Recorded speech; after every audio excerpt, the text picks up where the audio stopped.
Good morning, 4th grade. Is Mr. Romano here. I'm coming at you with chapter 14 of our Holes Read Aloud series. I'm out on my balcony. It is a nice day out. I decided to take myself out and get some sunlight while you guys can sit and enjoy and listen to our story. Here we go with chapter 14. That night, as Stanley lay on his scratchy and smelly cot, he tried to figure out what he could have done differently. There was nothing he could do. For once in his unlucky life, he was in the right place at the right time, and it still didn't help him. "You got it?" he asked X-Ray the next morning at breakfast. X-Ray looked at him with half-open eyes behind his dirty glasses. "I don't know what you're talking about," he grumbled. "You know," said Stanley. "No, I don't know," X-Ray snapped. "So just leave me alone, okay? I don't want to talk to you." Stanley didn't say another word. Mr. Sir marched the boys out to the lake, chewing sunflower seeds along the way and spitting out the shells. He scraped the ground with his boot heel to mark where each boy was supposed to dig.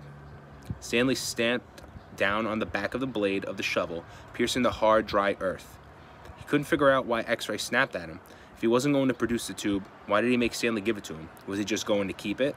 The tube was gold in color, but Stanley didn't think it was real gold. The water truck came a little after sunrise. Stanley finished his last drop of water and stepped up out of his hole. At this time of day, Stanley sometimes could see distant hills or mountains on the other side of the lake. They were only visible for a short while and would soon disappear behind the haze of heat and dirt. The truck stopped and a dust cloud drifted past it. X-Ray took his place at the front of the line. Mr. Pendanski filled his canteen. "Thanks, Mom," X-Ray said. He didn't mention the tube. Mr. Pendanski filled all the canteens, then climbed back into the cab of the pickup. He still had to bring water to Group E. Stanley could see them digging about 200 yards away. "Mr. Pendanski," X-Ray shouted from his hole. "Wait, Mr. Pendanski, I think I may have found something." The boys all followed Mr. Pendanski as he walked over to X-Ray's hole. Stanley could see the gold tube sticking out of some dirt on the end of X-Ray's shovel. Mr. Pendanski examined it, took a long look at its flat bottom. "I think the warden is going to like this." "Does X-Ray get the day off?" asked Squid. "Just keep digging until someone says otherwise," Mr. Pendanski said. Then he smiled. "But if I were you, Rex, I wouldn't dig too hard." Stanley watched the cloud of dust move across the lake to the cabin beneath the trees. The boys in Group E were just going to have to wait. It didn't take long for the pickup to return. Mr. Pendanski stepped out of the cab. A tall woman with red hair stepped out of the passenger side. She looked even taller than she was, since Stanley was down in his hole. She wore a black cowboy hat, black cowboy boots, which were studded with turquoise stones. The sleeves on her shirt were rolled up. Her arms were covered with freckles, as was her face. She walked right up to X-Ray. "This where you found it?" "Yes, ma'am." "Your good work will be rewarded." She turned to Mr. Pendanski. "Drive X-Ray back to camp. Let him take a double shower and give him some clean clothes. But first, I want you to fill everyone's canteen." "I just filled them a little while ago," said Mr. Pendanski. The warden stared hard at him. "Excuse me," she said. Her voice was soft. "I had just filled them when Rex—" "Excuse me," the warden said again. "Did I ask you when you last filled them?" "No, but it's just—" "Excuse me?" Mr. Pendanski stopped talking. The warden wiggled her finger for him to come here. Come to her.